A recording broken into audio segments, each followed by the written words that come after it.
new series on the channel. It's gonna be called Boss Class. There's Master Class, right? Where they teach you everything. And there's Boss Class. Some of you guys who are younger and just starting off on bassoon can hopefully take something away from this. Let's go ahead and hop into the learning room. Where's the learning room? This is where you will be learning all your lessons in this Boss Class. And this is welcome to lesson 1, Intro to Bassoon. Are you a kid that wants to learn a cool instrument that maybe you would like to try something else, something out of the ordinary, something that not a lot of people play? This is totally different. No, no different. Only different in your mind. You must unlearn what you have learned. All right, I'll give it a try. No.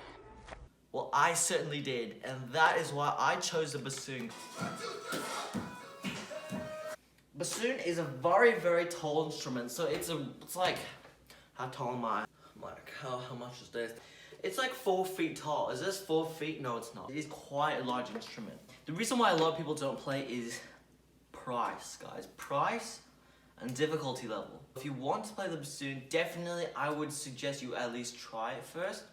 It is not going to come easy the moment you play it. Maybe if you're talented at clarinet.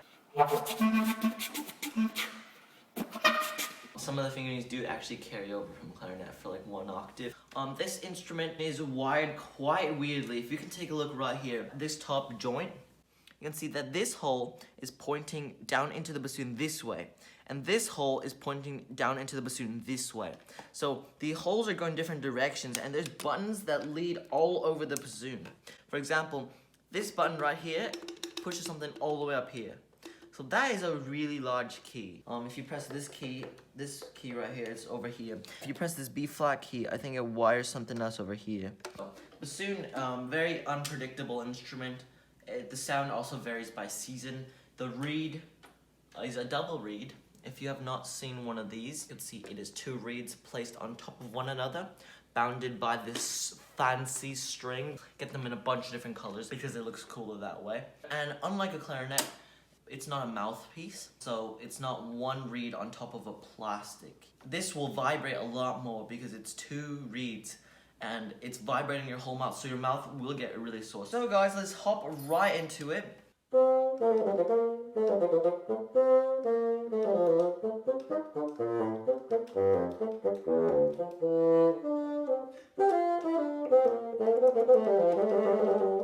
The middle octave is similar to the clarinet, where you have this key right now. The middle octave, for example, would be this key plus the index finger. That would be an E, which is the same for clarinet. 2 fingers would be a D. 3 would be a C. That is the same for clarinet. So the air goes in here, and it goes down this joint right here. It's called the boot joint. And basically, the air goes down, and then there's like a little turn right here, and it goes all the way back up. Yeah, that's the intro to the bassoon, guys. Let me know if you guys liked it. Obviously, I think this might have scared a bunch of people out already, and I'm sorry.